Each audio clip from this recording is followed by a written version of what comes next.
Assalamualaikum warahmatullahi wabarakatuh. Salam sejahtera bagi kita semua.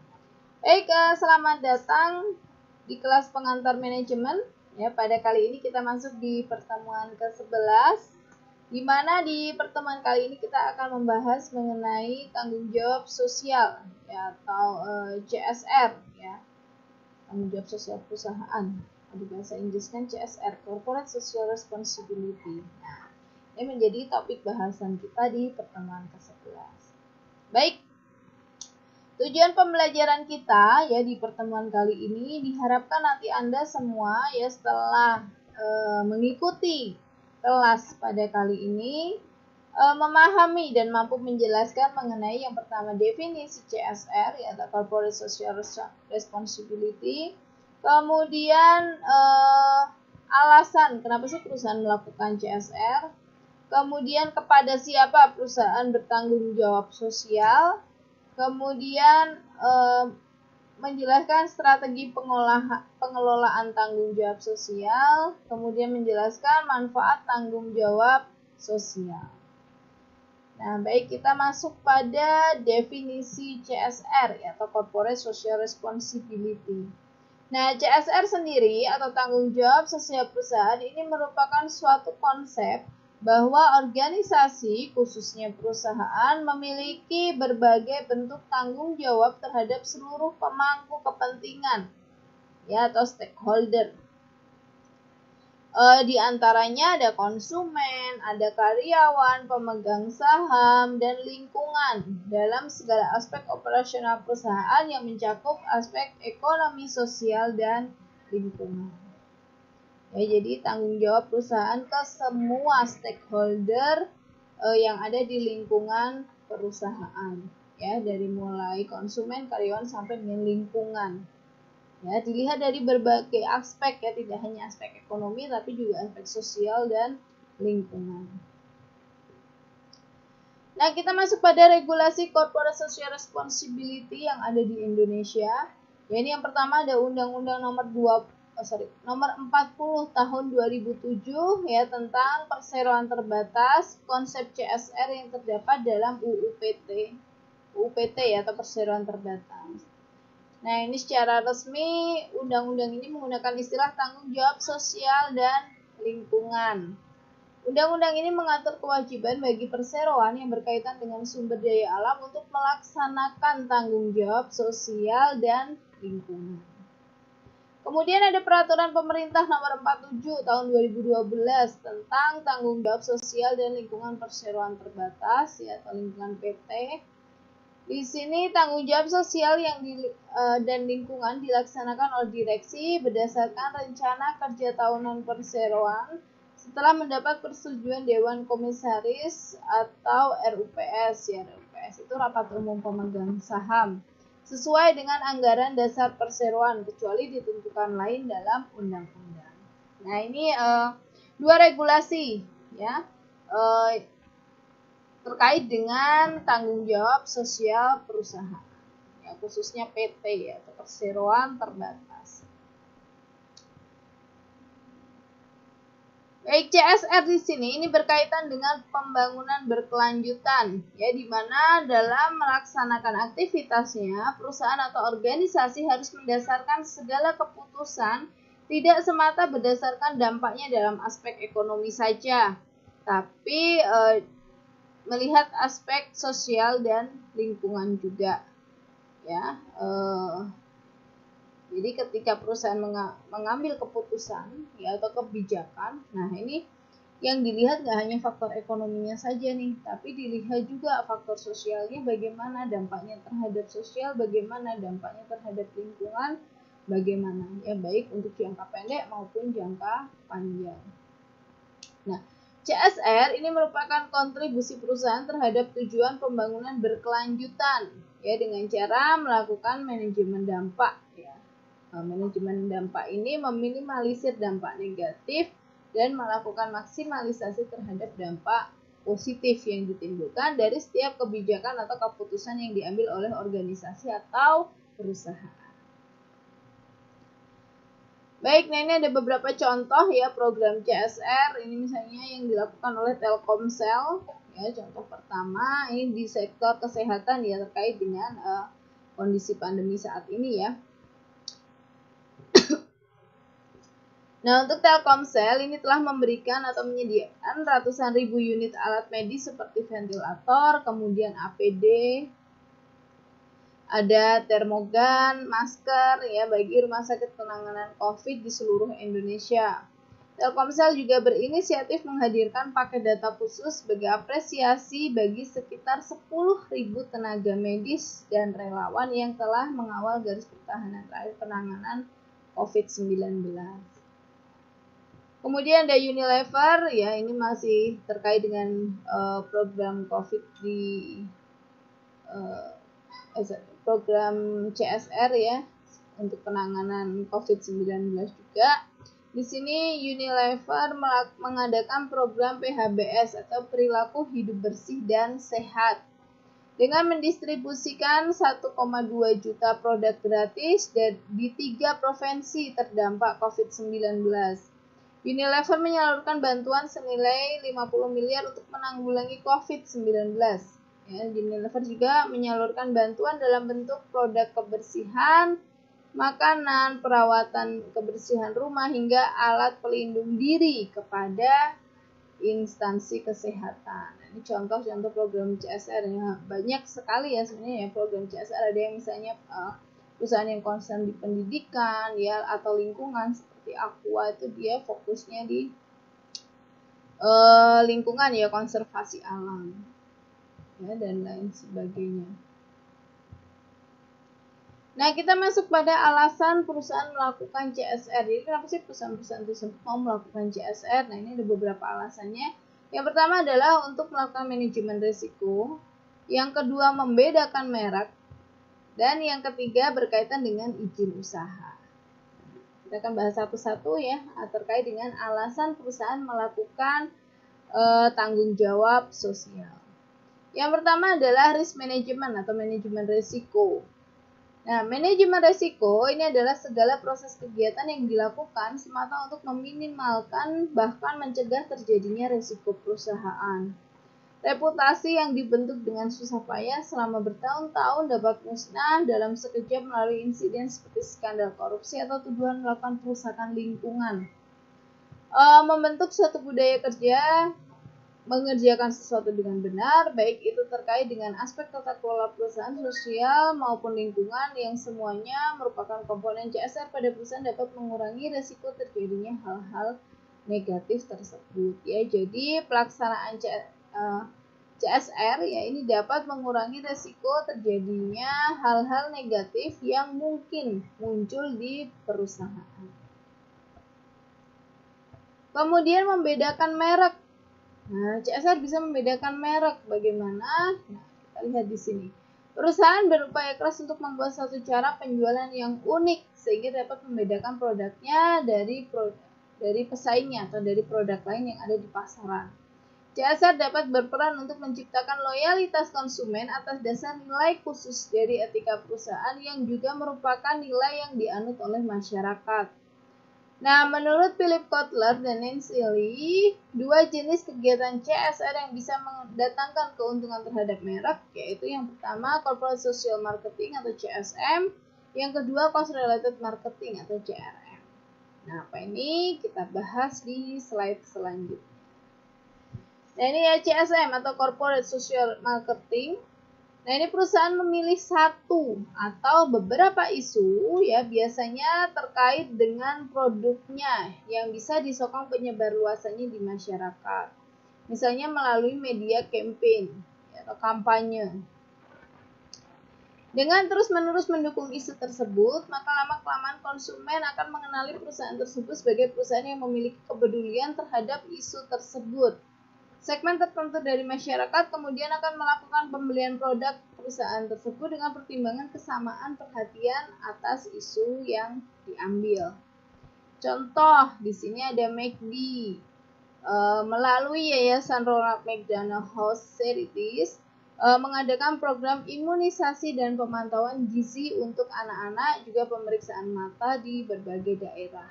Ya, jadi untuk CSM sendiri ini perusahaan mengambil satu isu ya atau beberapa isu yang terkait sosial maupun lingkungan ya, kemudian menyebarkan kepada masyarakat yang melalui media kampanye.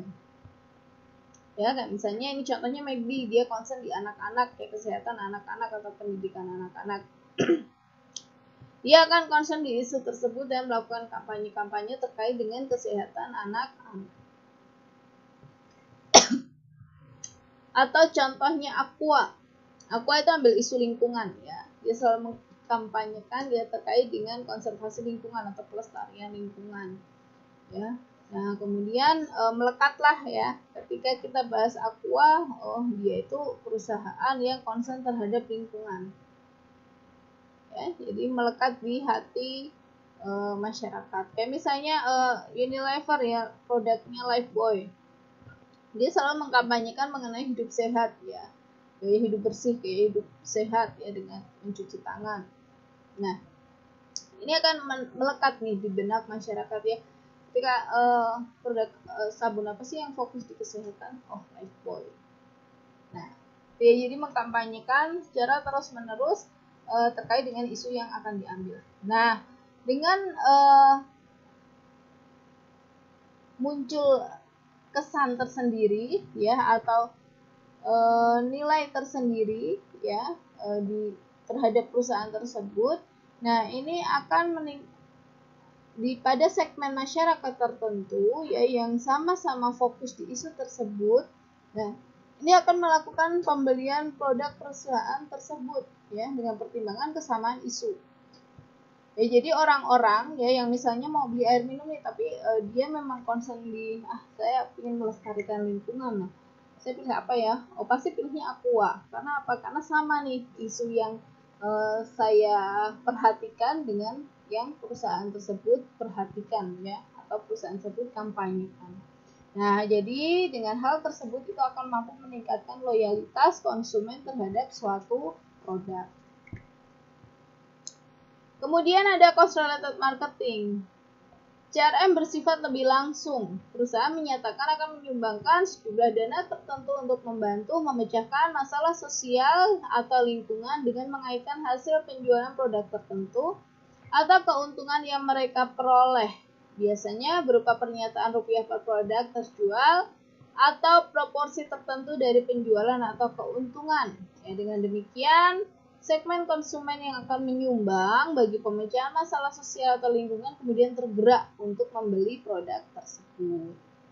Ya, jadi kalau untuk CRM dia sifatnya lebih langsung. Jadi misalnya gini, ketika membeli suatu produk ya 100 rupiahnya akan disumbangkan ya untuk misalnya membantu korban bencana ya. Atau dari penjualan produk A ya ini 50%-nya nanti akan disumbangkan untuk penanggulangan COVID-19. Nah, ya, jadi dia cenderung CRM itu cenderung bersifat lebih langsung. Nah, di sini ya masyarakat yang ingin menyumbang ya atau ingin sama-sama menyelesaikan masalah yang diangkat oleh perusahaan tersebut itu pasti akan membeli produk tersebut. Kenapa? Karena saya ingin nyumbang untuk menanggulangi COVID, saya akan beli produk tersebut. Kenapa? Karena hasil penjualannya nanti akan diserahkan ya setengahnya untuk penanggulangan penyelesaian masalah COVID-19 misalnya seperti itu. Baik, nah ini ada contohnya ya, beberapa contoh. Ini ada Blue Band.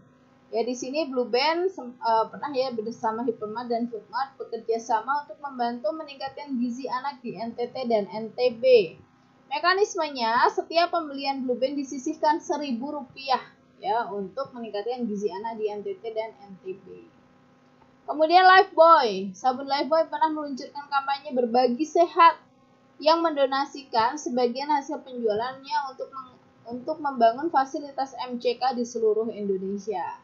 Jadi kalau ada konsumen yang memang saya ingin nih menyelesaikan ikut berpartisipasi atau ikut menyumbang untuk menyelesaikan masalah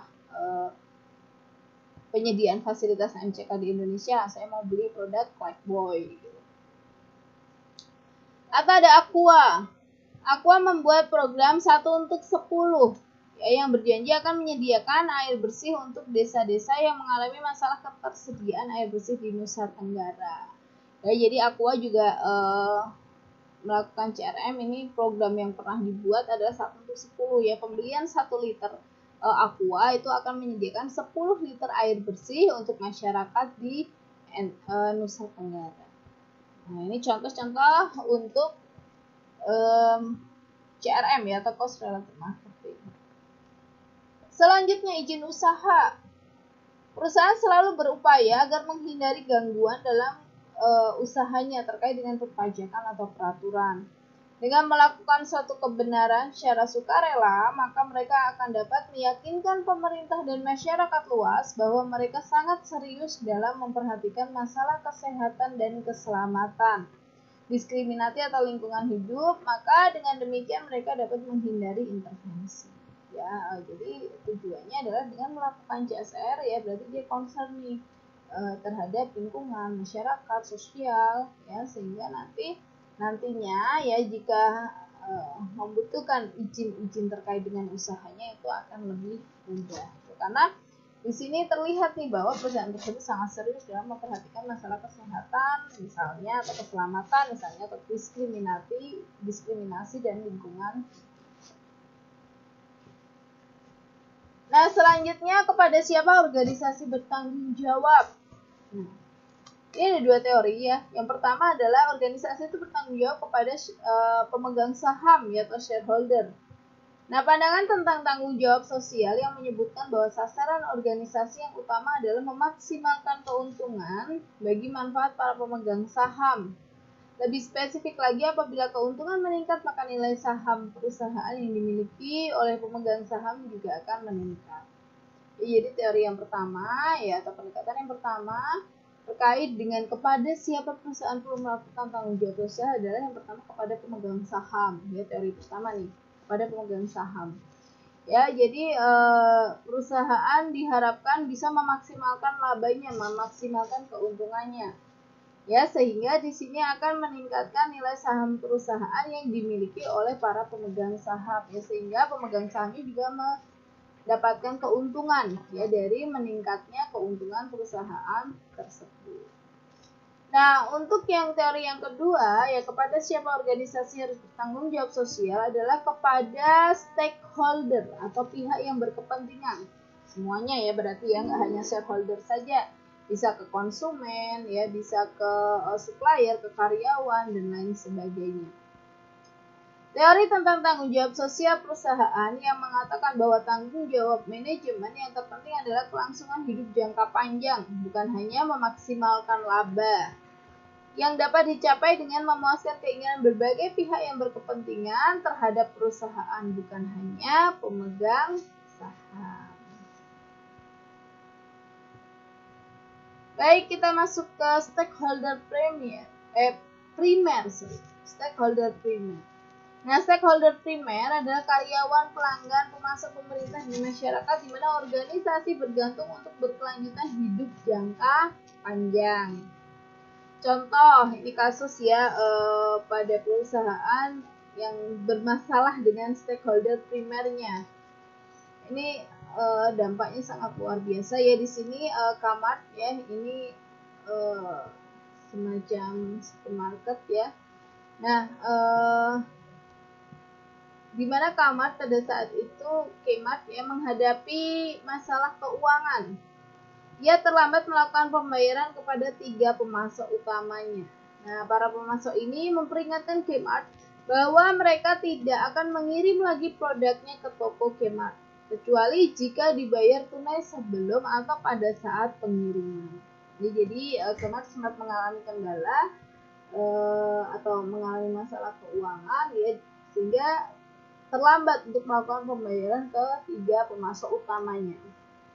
Nah, akhirnya pemasok utamanya tersebut meminta dibayar dulu deh, baru barangnya saya kirim.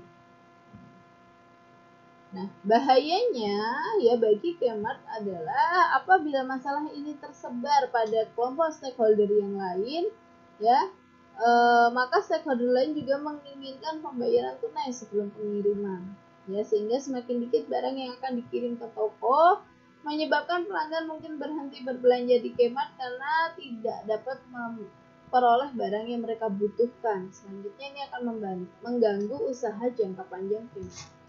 Jadi bahayanya ya jika informasi tersebut menyebar ke stakeholder yang lainnya, ya khususnya pemasok. Nah, pemasok yang lain juga pasti akan ikut-ikutan meminta pembayaran dulu baru barang dikirimkan. Kenapa? Karena takut tidak terbayar. Nah, kalau sistemnya seperti itu, ya berarti nantinya barang-barang di Kmart akan berkurang, ya, atau ketersediaan barangnya akan berkurang, ya, kelengkapannya akan berkurang. Kenapa? Karena dia harus bayar dulu nih baru barang dikirim. Ya, itu kan akan menyulitkan perusahaan ya dibanding barang datang dulu nanti pembayaran setelahnya. Nah, ketika barang yang ada di toko Kmart sudah tidak lengkap lagi, ya, ini ada kemungkinan konsumen pindah ke tempat lain, tempat belanja lain. Karena apa? Karena di Kmart sekarang nggak lengkap nih, saya pindah ke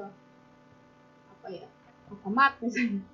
Ya pindah ke perusahaan lain atau ke minimarket lain, supermarket lain yang produknya lebih gitu ya. Jadi ketika perusahaan tidak memperhatikan stakeholdernya, dampaknya itu sangat luar biasa ya, akan berpengaruh ke stakeholder yang lainnya. Dan tentunya akan mengganggu usaha jangka panjang perusahaan tersebut. Nah, kemudian strategi pengelolaan tanggung jawab sosial. Ini yang pertama ada strategi reaktif. Kegiatan bisnis yang melakukan strategi reaktif dalam tanggung jawab sosial cenderung menolak atau menghindarkan diri dari tanggung jawab sosial. Contohnya, perusahaan tembakau di masa lalu cenderung untuk menghindarkan diri dari isu-isu yang menghubungkan konsumsi rokok dengan peluang penyakit kanker. Akan tetapi, karena adanya peraturan pemerintah untuk mencantumkan bahaya rokok setiap iklan, maka hal tersebut dilakukan oleh perusahaan rokok. Ya, jadi sebelum pemerintah mengeluarkan aturan untuk mencantumkan bahaya merokok kan kalau kita ingat-ingat lagi di bungkus rokok itu nggak ada nih bahaya merokok itu apa, ya nggak ada penjelasan terkait dengan bahaya ketika mengkonsumsi rokok jangka panjang. Ya, nah di sini pada saat itu ya perusahaan menghindarkan diri dari isu-isu masalah kesehatan ya yang ditimbulkan dari mengkonsumsi rokok dalam jangka panjang. Ya, karena sudah ada peraturan baru perusahaan-perusahaan mau untuk mencantumkan bahaya merokok. Kemudian strategi defensif. Strategi defensif dan tanggung jawab sosial yang dilakukan oleh perusahaan terkait dengan penggunaan pendekatan legal atau jalur hukum untuk menghindarkan diri atau menolak tanggung jawab sosial. Contohnya, perusahaan yang menghindar dari tanggung jawab limbah yang kemudian berargumen untuk mempertahankan diri melalui jalur hukum dengan berargumen bahwa tidak hanya perusahaannya saja yang membuang limbah ke sungai. Ya, jadi kalau yang defensif, perusahaan tersebut menolak tanggung jawab sosial dengan jalur hukum atau jalur legal. Ya, di sini contohkan misalnya perusahaan buang limbah ke sungai, kemudian ditangkap nih ya karena perusahaan kamu mencemari lingkungan. Nah, kemudian perusahaan tersebut dia akan mengambil jalur legal atau jalur hukum untuk menyelesaikan masalah tersebut. Ya, dengan berargumen misalnya perusahaan lain juga sama kok buang limbah ke sungai, kok saya aja yang ditangkap. Ya, jadi dia akan menggunakan cara-cara legal untuk menolak melakukan tanggung jawab sosial. Kemudian strategi akomodatif. Nah, strategi akomodatif merupakan tanggung jawab sosial yang dijalankan perusahaan dikarenakan adanya tuntutan dari masyarakat dan lingkungan sekitar akan hal tersebut. Tindakan seperti ini terkait dengan strategi akomodatif dalam tanggung jawab sosial. Contohnya di sini pada perusahaan besar pada era Orde Baru dituntut untuk memberikan pinjaman kredit lunak kepada para pengusaha kecil. Bukan disebabkan karena adanya kesadaran perusahaan tersebut, tapi karena adanya langkah akomodatif yang diambil setelah pemerintah menuntut para korporat untuk memperhatikan pengusaha kecil. Kemudian yang terakhir ini strategi proaktif ya. Perusahaan memandang bahwa tanggung jawab sosial adalah bagian dari tanggung jawab untuk memuaskan stakeholder ya atau pemangku kepentingan. Jika stakeholder terpuaskan, maka citra positif terhadap perusahaan akan terbangun. Dalam jangka panjang, perusahaan akan diterima oleh masyarakat dan perusahaan tidak akan khawatir kehilangan pelanggan. Justru akan berpotensi untuk menambah jumlah pelanggan akibat citra positif yang disandangnya. Langkah yang dapat diambil perusahaan adalah dengan mengambil inisiatif dalam tanggung jawab sosial. Nah, ini yang paling bagus ya, proaktif ya. Jadi di sini perusahaan sadar nih bahwa dengan dia melakukan tanggung jawab sosial, melakukan tanggung jawab kepada seluruh stakeholder yang berpengaruh terhadap bisnisnya. Nah, ini justru ya akan meningkatkan loyalitas konsumen terhadap perusahaan tersebut ya, atau menambah konsumen perusahaan tersebut ya. Kenapa? Karena ada citra positif ya yang sudah terbentuk terhadap perusahaan di masyarakat atau di konsumen terhadap perusahaan tersebut. Contohnya, ini perusahaan membuat khusus kegiatan penanganan limbah dan terlibat dalam setiap kegiatan sosial lingkungan masyarakat atau dengan memberikan pelatihan terhadap masyarakat di lingkungan perusahaan tersebut. Selanjutnya kita masuk pada manfaat tanggung jawab sosial. Nah, ini ada manfaat bagi perusahaan, manfaat bagi pemerintah, dan yang terakhir adalah manfaat bagi masyarakat. Baik, manfaat bagi perusahaan, ya ini tadi ya, dengan melakukan CSR, ya memenuhi seluruh kebutuhan, memperhatikan maksudnya bertanggung jawab kepada seluruh stakeholder yang berpengaruh terhadap perusahaan, itu akan menimbulkan citra positif. Ya, nah dengan citra positif ini, ya tentunya nanti akan meningkatkan loyalitas konsumen terhadap perusahaan tersebut. Ya, jadi tiap kali perusahaan meluncurkan produk, misalnya itu akan selalu diterima oleh konsumen. Ya, karena apa? Karena citra positif yang sudah melekat terhadap perusahaan tersebut. Kemudian bagi masyarakat, selain kepentingan masyarakat terakomodasi, hubungan masyarakat dengan perusahaan akan lebih erat dalam situasi win-win solution. Artinya terdapat kerjasama yang saling menguntungkan antara kedua belah pihak. Kemudian ada bagi pemerintah. Ya, apa sih manfaat bagi pemerintah? Di sini pemerintah jadi memiliki partner dalam menjalankan misi sosial. Dalam hal tanggung jawab sosial, pemerintah pada akhirnya tidak hanya berfungsi sebagai wasit yang menetapkan aturan main dalam hubungan masyarakat dengan dunia bisnis dan memberikan sanksi bagi pihak yang melanggar. Pemerintah sebagai pihak yang mendapat legitimasi untuk mengubah tatanan masyarakat ke arah lebih baik akan mendapat partner dalam mewujudkan tatanan masyarakat tersebut. Ya, sebagian tugas pemerintah dapat dilaksanakan oleh perusahaan atau organisasi tersebut. Ya, jadi manfaat bagi pemerintah apa? Ini pemerintah jadi punya partner nih untuk menjalankan misi-misi sosial. Ya, misalnya terkait dengan peningkatan UMKM nih, pemerintah sekarang fokus untuk peningkatan UMKM. Nah, ini ada program dari Sampurna ya, Sampurna SRC ya, Sampurna Retail Community. Ya, kalau kita lihat di warung-warung kan ada tuh tulisan SRC. Nah, ini program Sampurna juga sama untuk meningkatkan UMKM ya, khususnya pedagang retail ya, agar lebih berkembang. Ini sejalan dengan misi sosial yang sedang dibangun atau dikembangkan oleh pemerintah ya, meningkatkan UMKM. Warahmatullahi wabarakatuh.